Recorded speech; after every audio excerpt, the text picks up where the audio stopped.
唉，今朝一早就嚟到 Stockholm 啦。咁早，我哋梗係走去食個早餐先啦。食咩啊？又係食麵包咯。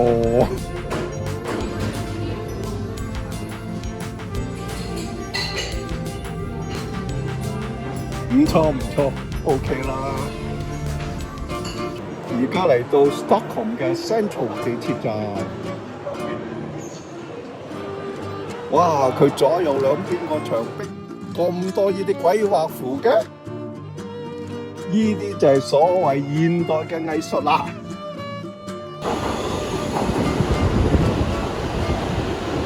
又可以乜Bergman Centre 喺科拿㗎。跟住咧，我哋就會去 Visby。Visby 咧就係喺 Baltic Sea 中間嘅島，叫做 Gotland。坐飛機就唔使1個鐘頭就到㗎啦，坐船咧就要4-5個鐘頭，有排你坐啊！哇，原來哥倫咁鬼死靜㗎。佢仲保留翻嗰個城牆喎，中世紀時代嗰啲古城牆，仲有一間咁正嘅教堂，教堂裏邊嗰啲裝飾都好靚喎。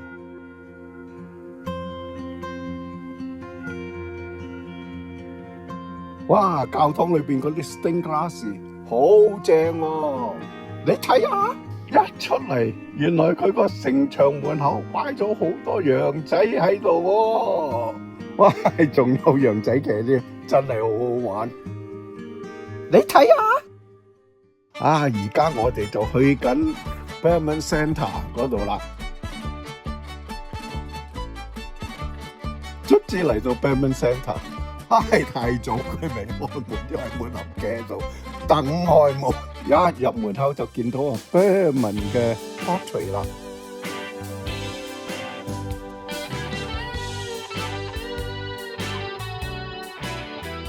仲有佢嘅攝影機同埋佢嘅作品，佢嘅電影作品啊！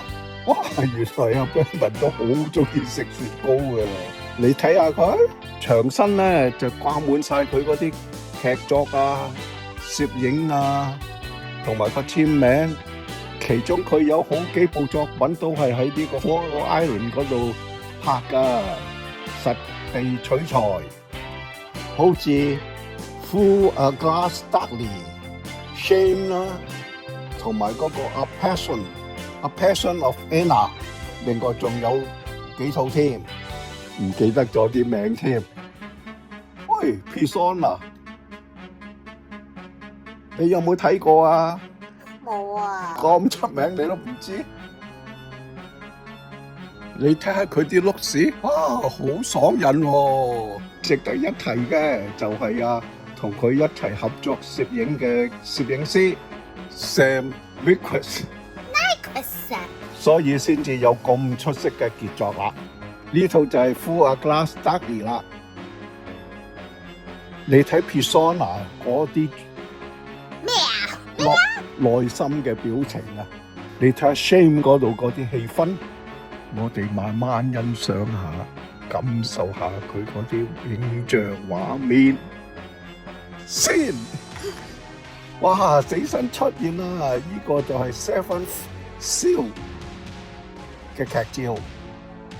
同埋死神一齊捉棋嗰個場景啊！有機會坐低喺度欣賞下佢 Seven Seal 裏邊嗰啲片段。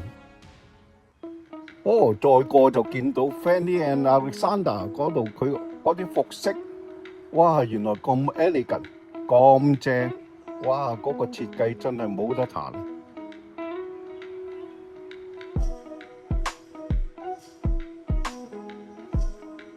佢嘅布料啊、顏色配搭啊，真係好講究㗎喎！哇，搞到姐佬都想着啊！哇，你淨係睇下啲 detail 幾犀利！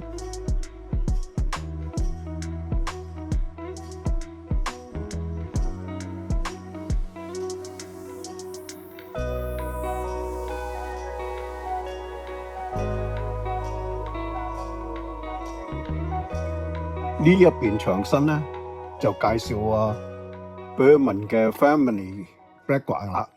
借路自己一個霸晒成個攝影室啦，跟住肚餓啦，要食翻個咁正嘅三文魚沙律，飲翻杯咖啡，仲有雪糕添。我哋而家去到佢嘅後花園嗰度，行出去個空曠嘅地方，欣賞下佢附近嘅樹林同埋海邊。出翻嚟個棋盤原來咁靚嘅。臨走前喺 Berman Centre 門口影翻幅都好似一遊相。佢隔離原來有間科蘭嘅廟師啊，仲有隻咁古怪嘅威鯨船。翻到 Whitby 即刻食翻幾杯雪糕先，跟住我哋就去食 crepe 個 crepe 啦。哇，原來好正㗎！翻個 Old Town，原來佢裏邊有間破爛嘅教堂，咁裏邊原來仲有好多古老嘅遺跡保存喺度，呢啲都係歷史遺留下嘅痕跡嚟㗎。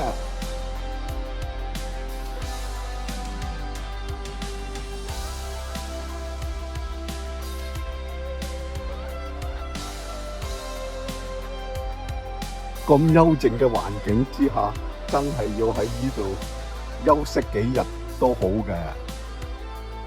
跟住就要慢慢行啲 cobblestone 返酒店啦。啲 cobblestone 行到腳都軟晒，攰到抽筋要瞓覺啦。